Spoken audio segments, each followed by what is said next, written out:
Dark spot, tanning, uneven skin tone, wrinkles, scrub कर लिया लेकिन स्किन के टेक्सचर में कोई इंप्रूवमेंट नहीं है और ना ही स्किन ब्राइटन हो गई है। One eternity later.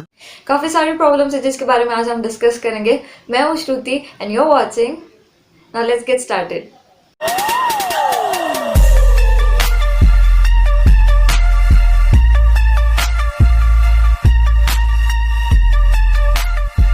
स्किन को प्रोटेक्ट करना इज इक्वली इंपॉर्टेंट जितना आप स्किन की केयर करते हो। It's like prevention is better than cure. अगर आप स्किन केयर फ्रीक हो, you must be aware of sunscreen, जो हमारी स्किन का बहुत इंपॉर्टेंट पार्ट होता है।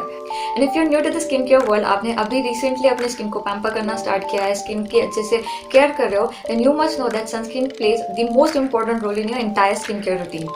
With that being said, I have my two most favorite sunscreen to share with you guys. Because sunscreen हमारे स्किन केयर रूटीन की एक बेसिक नेसेसिटी है. I also think that it should be pocket friendly and of a good quality product. Because recently जो भी skin care products है या फिर cosmetic and makeup products है वो काफ़ी एक्सपेंसिव साइड पे आ रहे हैं. सो प्राइस को ध्यान रखते हुए I have my two favorite sunscreen, which is the Lotus sunscreen and the Nuetrogena sunscreen. Both the sunscreen are of SPF 50 PA+++ और दोनों सनस्क्रीन आपकी स्किन को प्रोटेक्ट करेंगे from the rays of UVA and UVB. So talking about this Lotus sunscreen, this is of 100 ml tube and you get it for 440 rupees and online sites पर जब discount होते हैं you get it for 310 rupees या फिर 330 rupees. And बात करें Neutrogena sunscreen की, this is 30 ml of product and इसका MRP है 199 रुपीज़ एंड जब डिस्काउंट होता है या फिर ऑनलाइन साइट्स पे यू गेट इट फॉर 170 या फिर 180 रुपीज़. दोनों ही सनस्क्रीन एक मैट फिनिश देता है, नॉन ऑयली और नॉन ग्रीसी है और एप्लीकेशन के बाद कोई वाइट कास्ट नहीं छोड़ता है. एकदम ट्रांसपेरेंटली और स्मूथली ब्लेंड हो जाता है और स्किन पे एक ट्रांसपेरेंट सा लुक आता है. अगर हम हमारी स्किन को सन से अच्छे से प्रोटेक्ट नहीं करेंगे तो विद टाइम बिंग हमारी स्किन डैमेज होना स्टार्ट होती है. तो फर्स्ट डैमेज हमारी स्किन का वो होता है जो हमारी स्किन टैन होना स्टार्ट हो जाती है. टैनिंग के साथ बहुत सारी अनइवन पैचेस बन जाते हैं, स्किन अनइवन लगती है, टेक्सचर ही बन जाती है और रिंकल्स पड़ जाते हैं. And if you have a sensitive skin या फिर एक्ने प्रोन स्किन हो तो आपको जो भी डार्क स्पॉट होते हैं या फिर एक्ने स्कार्स होते हैं उन्हें हील करने के लिए ज़्यादा टाइम लग जाता है. बिकॉज आप मेडिकेटेड क्रीम यूज़ कर रहे हैं या फिर जो भी डॉक्टर से आप ट्रीटमेंट यूज़ कर रहे हैं वो हील होते होते ऊपर से जो सन का डैमेज होता है वो और उन चीज़ों को डिले कर देता है. सो अगर आप कोई मेडिकेटेड क्रीम यूज़ कर रहे हो या फिर आप स्किन केयर कर रहे हो तो you have to make sure कि एक बार स्किन केयर होने के बाद you also have to protect your skin with the help of sunscreen. आप अच्छे से आपकी स्किन को प्रोटेक्ट करते हो तो अंदर से आपकी स्किन हील भी होती है और ऊपर से जो भी सन कॉज डैमेज होता है वो भी डिले हो जाता है या फिर वो बहुत हद तक कम हो जाता है. विच is Y sunscreen is very important in a skin care routine. Because हमारी जो भी टैनिंग है, अनइवन स्किन टोन है या फिर रिंकल्स है वो बहुत हद तक कम हो जाते हैं और डिले हो जाते हैं. और जो भी एक्ने प्रोन स्किन इश्यूज होते हैं उस पर डायरेक्टली हार्मफुल रेज इफेक्ट नहीं करती और हील होने के लिए हमें ज़्यादा टाइम मिलता है क्योंकि वो जो भी एक स्किन का प्रोटेक्शन बन जाता है तो जो भी हार्मफुल रेज होते हैं वो ऊपर से एक्ट करके रिफ्लेक्ट बैक हो जाता है. And also sunscreens are use by man and women.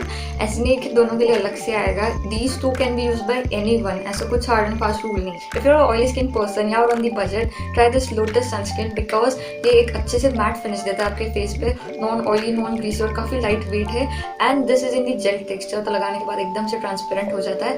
Plus कोई भी स्वेटिंग वाली इश्यूज नहीं होती है जो कि बहुत ज़्यादा प्रोडक्ट्स या फिर कह सकते हैं मॉइस्चराइजर के बाद भी हमें होती है. कोई ऐसी स्वेटिंग वाली इश्यूज नहीं होती because I been using this personally from 3 years 2018 से स्टार्ट किया था एंड इसने कुछ रैशेज, एलर्जीज ऐसी कभी कुछ शिकायत नहीं हुई है. इनफैक्ट जो भी डार्क स्पॉट इश्यूज होते हैं, dark spot are fading and have faded a lot under the production of the sunscreen. बात करते हैं न्यूट्रोजेना सनस्क्रीन की. ये भी एक मैट, सेमी मैट लुक देता है. This is also non oily, non greasy as well as non comedogenic. आपके कोई भी पोर्स को ये क्लॉग नहीं करेगा. I basically wanted to try this because of the winters. Because इसका जो कंसिस्टेंसी है it's like a moisturizer combined with the sunscreen. But application के बाद कुछ ऑयली नहीं लगता है या फिर मॉइस्चराइजर लगाने के बाद जो स्वेटिंग वाली इश्यूज होती है ऐसी नहीं होती है. अच्छे से मैंने इसको 2 months तक ट्राई किया है and it hasn't disappointed me at any point.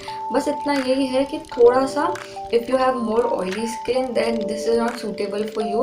But अगर आपके विंटर्स में स्किन थोड़ी सी ड्राई होनी स्टार्ट हो जाती है and you do not tend to apply any of the moisturizer, then this is the best one because I personally do not use any of the moisturizer apart from the aloe vera gel. तो उसके ऊपर I apply this one which acts like a moisturizer as well as a skin protection sunscreen. So go for that in case if you have oily skin. बात करें इनके cons के तो ऐसे इन दोनों में कोई कॉन्स नहीं है, बस एक दो पॉइंट्स है which I will be discussing in a minute. Other than that, these products are very great for oily skin person.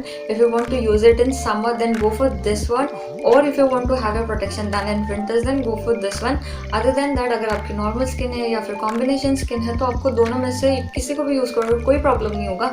Just make sure आपकी skin कौन से वेदर में या फिर कौन से सीजन में कैसे एक्ट करती है, कैसे रिएक्ट करती है प्रोडक्ट्स के साथ, उस बेस पे उस अकॉर्डिंग आप दोनों में से जो सूटेबल आइटम होगा उसे परचेज कर सकते हैं. तो बात करते हैं लोटस सनस्क्रीन की. बिकॉज ये कम्प्लीटली मैट फॉर्मूला है और इसकी कंसिस्टेंसी एक जेल कंसिस्टेंसी है, विच इज़ वाई एप्लीकेशन करने के बाद स्किन थोड़ी सी स्ट्रेची फील होती है. जो समर सीजन में कोई इशू नहीं है, बट विंटर सीजन में जब स्किन थोड़ी सी स्ट्रेची फील होना स्टार्ट करती है, it doesn't make you comfortable, which is why I switch to Neutrogena. But in summer season I would always prefer this one. Other than that, एक makeup के साथ इसका छोटा सा नोक जोक ये होता है कि अगर आप एक मोटी सी लेयर सनस्क्रीन के अपने फेस पे लगा दो एंड उस पर अगर आप एक ड्राइंग फॉर्मुलेटेड फाउंडेशन लगाओ जैसे मेबेलिन का सुपर स्टे है, देन ये फाउंडेशन को मूव कराता है, which is why I tend to apply thin layer of the sunscreen. बात करते हैं न्यूट्रोजेना सनस्क्रीन की. अगर इस पे प्राइमर कोई भी लगा दिया तो ये खुद नीचे से मूव होना स्टार्ट हो जाता है, छोटी छोटी व्हाइट लेयर्स निकलनी स्टार्ट हो जाती है. बट अगर इसको अपने बिना प्राइमर के इस पर फाउंडेशन लगा दिया, बीट मेबेलिन का सुपर स्टे एज वेल, और अच्छे से मेकअप को स्टिक करके रखता है, फाउंडेशन को स्टिक करा के रखता है. So that is it for today's video. अगर वीडियो पसंद आया तो करिएगा इसे लाइक, एंड अगर आपको मेरे एफर्ट्स थोड़े से भी पसंद आए हो तो मेक श्योर आप चैनल को कीजिएगा सब्सक्राइब करने के लिए नीचे रेड बटन को कर दीजिएगा ग्रे, और साइड में एक बेल आइकन है उसे भी कर दीजिएगा हिट, ताकि आपको मेरी फ्यूचर वीडियोस की नोटिफिकेशन मिले और जैसे ही मैं कोई न्यू वीडियो अपलोड करती हूँ आपको वो सबसे पहले दिखे. Till then, bye and take care.